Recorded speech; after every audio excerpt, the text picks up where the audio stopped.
வணக்கம். இது வானவில் டிவியின் பென்ஸ் 360 வழங்கும் பேசும் நேரம். பேசும் நேரம். Connecting you with medical experts. இதயம் நம்ம உடம்புல இருக்க முக்கியமான உறுப்பு. இந்த இதயத்தில் வர பல பிரச்சனைகளுக்கு எந்தெந்த மாதிரி சிகிச்சை எடுத்துக்கணும், அதுக்கப்புறம் நம்ம இதயத்தை எப்படி ஹெல்த்தியாக பார்த்துக்கணுன்றது நமக்கு தெரியறது இல்லை. ஸோ இதை பற்றிலாம் பேசதான் இன்னைக்கு நம்ம கூட ஜாயின் பண்ணியிருக்காரு இருதய அறுவை சிகிச்சை நிபுணர் doctor Suyambalingam sir. Hello doctor, welcome to our show. எப்படி இருக்கீங்க? நல்லா இருக்கம்மா. எப்படி இருக்கீங்க? டாக்டர், நான் நல்லா இருக்கேன்.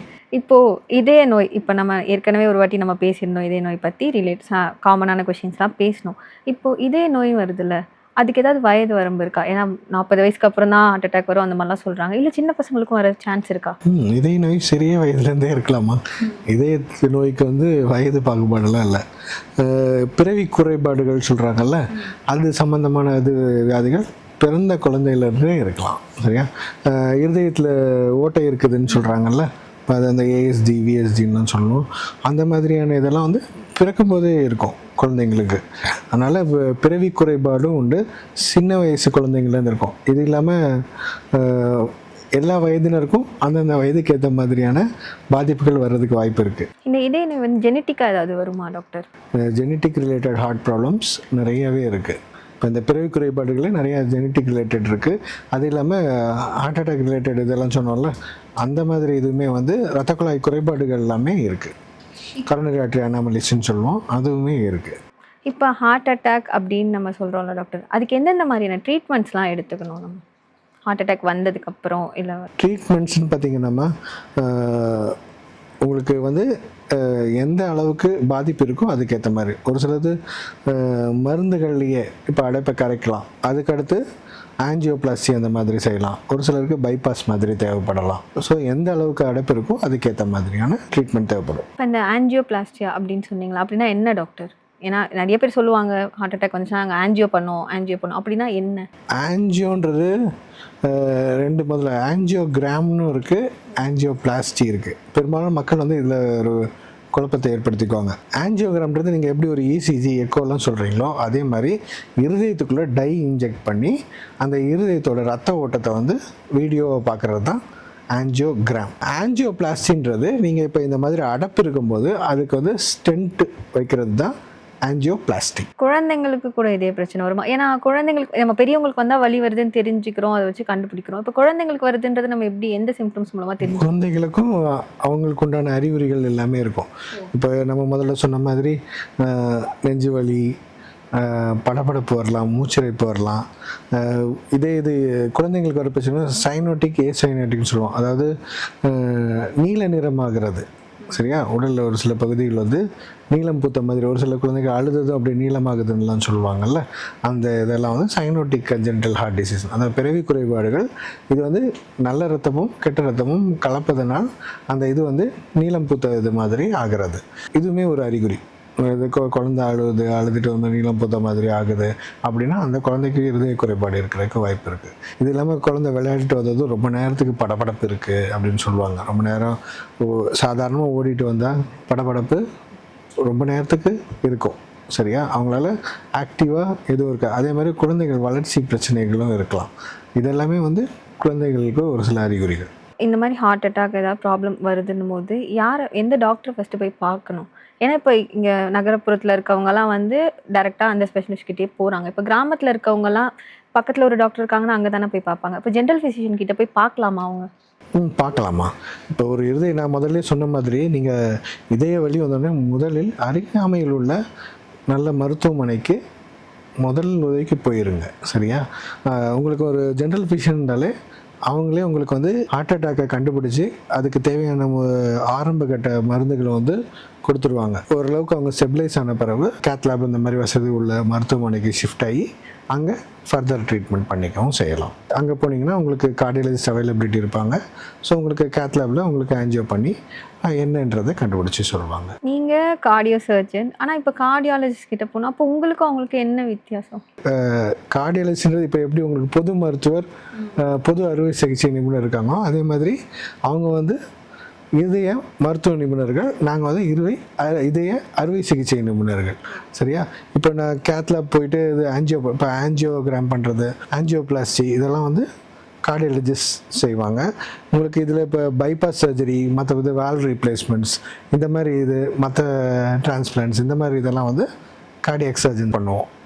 டாக்டர், இப்போ நீங்கள் சொன்னீங்க ஆஞ்சியோகிராம் பண்ணால் ஆஞ்சியோபிளாஸ்டியா பண்ணணும் அப்படின்னு சொன்னீங்க. இப்போ எல்லாருக்குமே ஆஞ்சியோபிளாஸ்டியாவும் அந்த பைபாஸ் பண்ணணுமா, தேவைப்படுமா அவங்களுக்கு? அவசியம் இல்லைம்மா. எவ்வளோ பர்சன்டேஜ், எவ்வளோ ரத்த குழாய் அடைப்பு இருக்குன்ற பொறுத்து ஆஞ்சியோபிளாஸ்டியும் தேவைப்படலாம், பைபாஸும் ஒரு சிலருக்கு மருந்து மாத்திரை மட்டுமே கண்டினியூ பண்ணுற மாதிரியும் இருக்கலாம். இப்போ நீங்கள் எத்தனை குழாயில் அடைப்பு இருக்குன்னு சொன்னீங்களா, இப்போ ஒரு சிலருக்கு வந்து 2, 3 அப்படிலாம் இருக்கும்ல, அப்போ அவங்களுக்கு எந்த மாதிரி ட்ரீட்மெண்ட் கொடுக்கும்? அதாவது இப்போ உங்களுக்கு இப்போ ஆஞ்சியோகிராம் பண்ணுறோம், அதில் வந்து இப்போது 3 ரத்த குழாயும் அடைச்சிருக்கு அப்படின்னா முதல் ஆப்ஷன் வந்து பைபாஸ் சர்ஜரி தான். சரியா? 2 ரத்த குழாய்கள் இருக்கும்போது ஸ்டென்ட் பண்ணக்கூடிய அனைத்துக்கும் ஸ்டென்ட்டு ஃபஸ்ட் ஆப்ஷன். ஒரு சில இடங்கள் அது எந்த இடத்துல அடைப்பு இருக்கின்ற ஒரு கிளைகள் பிரிகிற இடத்துல, இப்போ நார்மலாக பார்த்தீங்கன்னா லெஃப்ட் மெயின் கரோனரி ஆர்டரின்னு சொல்லுவோம், அது மெயின் அது வந்து 50% மேலே அடைச்சிருந்தாலோ, இல்லைன்னா கிளை ரத்த குழாய்கள் வந்து 70% மேலே அடைச்சிருந்தாலும் நம்ம பைபாஸ் சர்ஜரி போவோம். அதாவது 2க்கு அது 50% இருந்தாலோ, இல்லைன்னா 2க்கு மேற்பட்ட ரத்த குழாய்கள் அடைப்பாக இருந்தாலும் ஸ்டென்ட் வைப்பதுக்கு தோது இல்லாத நேரங்கள்லையும் பைபாஸ் சர்ஜரி பண்ணுற மாதிரி இருக்கும். அதேமாதிரி ஒரு சிலருக்கு வந்து அடைப்போடு வால்வு பிரச்சனையும் சேர்ந்து இருக்கலாம். அப்படி இருக்கும்போது வால்வ் சர்ஜரி கண்டிப்பாக பண்ணுற மாதிரி இருக்கும். அப்படி இருக்கிறப்போ பைபாஸை சேர்த்து பண்ணுற மாதிரி இருக்கும். இப்போ வால்வ் சர்ஜரி சொன்னீங்களா, இந்த வால்வ் பிரச்சனை எதனால் வரும் டாக்டர்? வால்வ் பிரச்சனைன்றது வந்து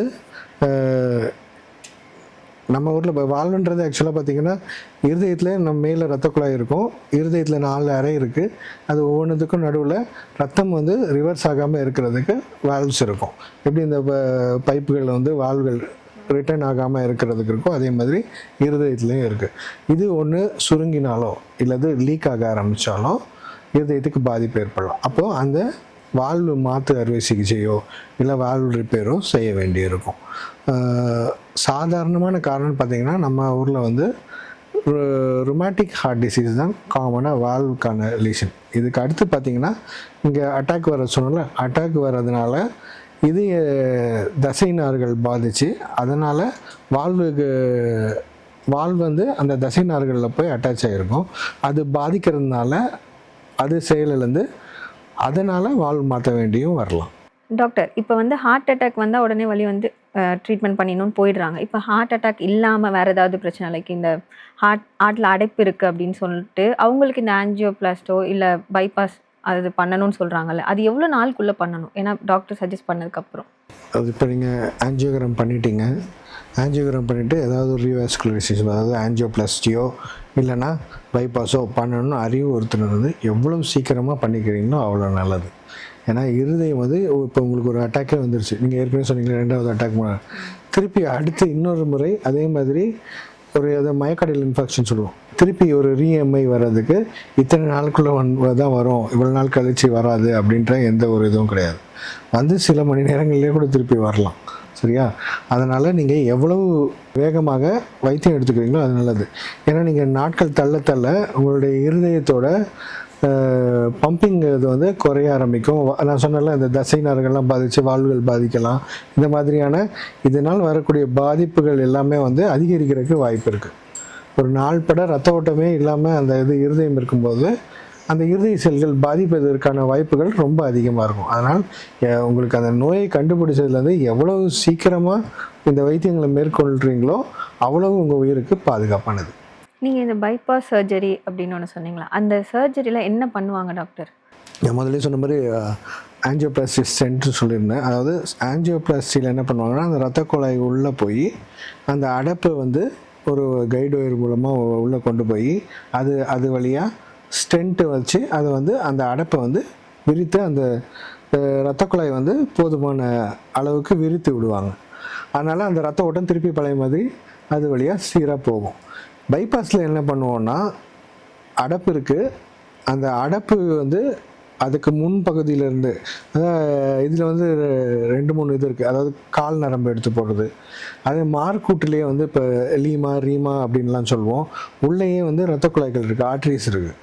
அதையும் வந்து அந்த இரத்த குழாய்கள் தாண்டி, அதாவது அடைப்பை தாண்டி இரத்த குழாய். இப்போ ஒரு பைபாஸே இருக்குது உங்களுக்கு, எப்படி ஊரில் இருக்க டிராஃபிக்கை தாண்டி கொண்டு போய் அந்த பக்கம் கொண்டு போய் விடுது ஊரை தாண்டி, அதே மாதிரி அந்த அடைப்பை தாண்டி இந்த இரத்த குழாய் வந்து உங்களுக்கு ரத்தத்தை கொண்டு போய் அங்கே சேர்த்துரும்.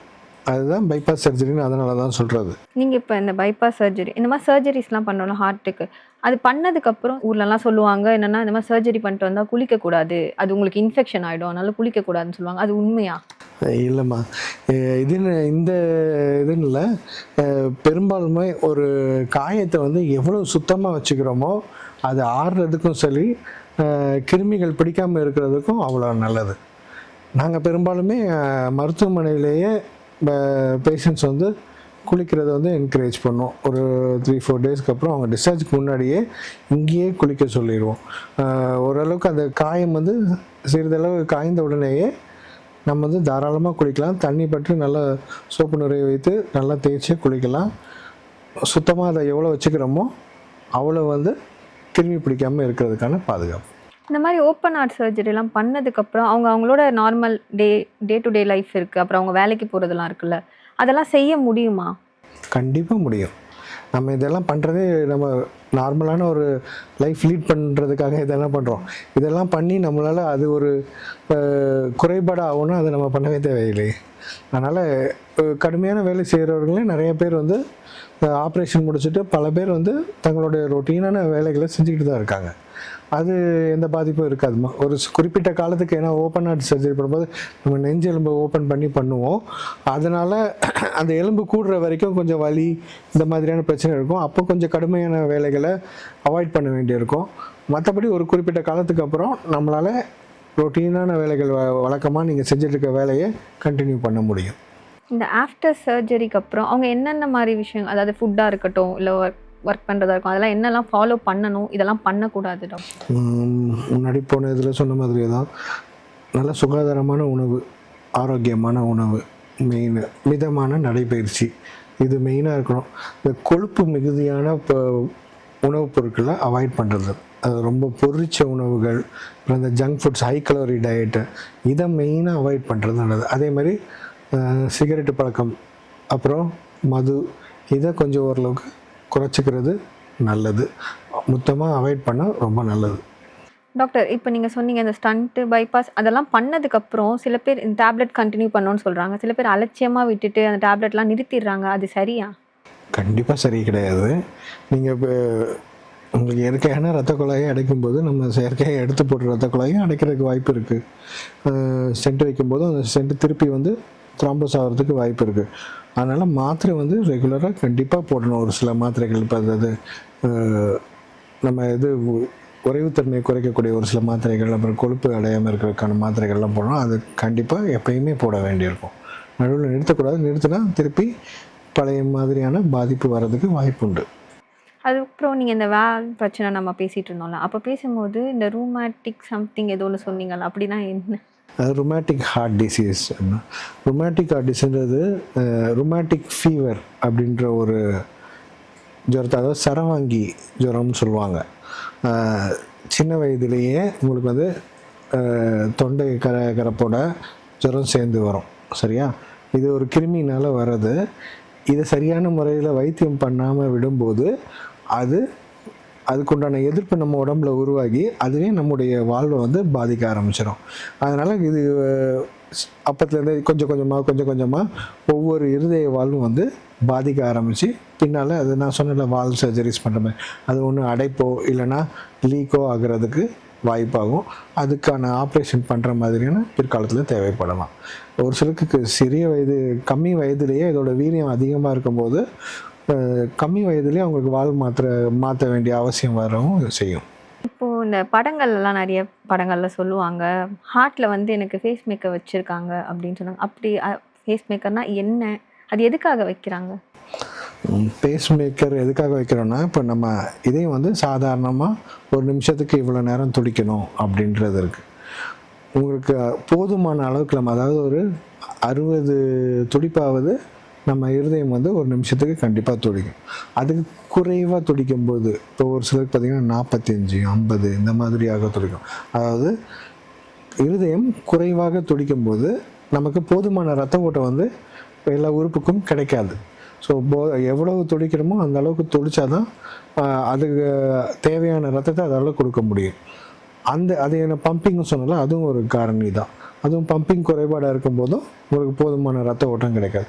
இந்த மாதிரி துடிப்பு குறைபாடு இருக்கும்போது அதை சரி செய்கிறதுக்காக பொறுத்துறது தான் பேஸ் மேக்கர். எல்லா உறுப்புக்குமே இப்போ இருக்க இந்த ஜென்ரேஷனில் வந்து எல்லாத்துக்குமே நவீன சிகிச்சை முறைன்னு வந்துருச்சு. இப்போ இருதயம் சார்ந்த நவீன சிகிச்சை முறையெல்லாம் என்னென்ன இருக்குது டாக்டர்? கண்டிப்பாக இருக்குது. இப்போ நீங்கள் இப்போ ஆஞ்சியோபிளாஸ்டி எல்லாமே நவீன சிகிச்சை. இந்த ட்ரீட்மெண்ட்லாம் ஒரு காலத்துக்கு முன்னாடி கிடையாது. அதுவே ஒரு லேட்டஸ்ட் ப்ரொசீஜர் தான். அதுலேயுமே நிறைய இப்போ இந்த ஐவஸ் இந்த இதெல்லாமே இருக்குது. ஹார்ட் சர்ஜரியில் பார்த்தீங்கன்னா உங்களுக்கு ஓப்பன் ஹார்ட் சர்ஜரி சொன்னோம். இதுலேயே வந்து எப்படி உங்களுக்கு மற்ற இதிலலாம் லேப்ரோஸ்கோபி சர்ஜரிஸ் சொல்கிறோம்ல, மினிமல் இன்வேசிவ், அதே மாதிரி இருதயத்துக்கு இருக்குது மினிமல் இன்வேசிவ் கார்டியக் சர்ஜரிஸ் இருக்குது. இது இல்லாமல் ரொம்ப லேட்டஸ்ட் இது போனீங்கன்னா ரோபோட்டிக் சர்ஜரிஸ், இந்த இதுவுமே வந்து இருதயத்துக்காக இருக்குது. இன்னைக்கு டாக்டர் சொன்ன இன்ஃபர்மேஷன் எல்லாம் ரொம்ப யூஸ்ஃபுல்லாக இருந்திருக்கும்னு நம்புகிறேன். நான் உங்கள் தேவி பிரியா. இது பென்ஸ் 360 வழங்கும் பேசும் நேரம்.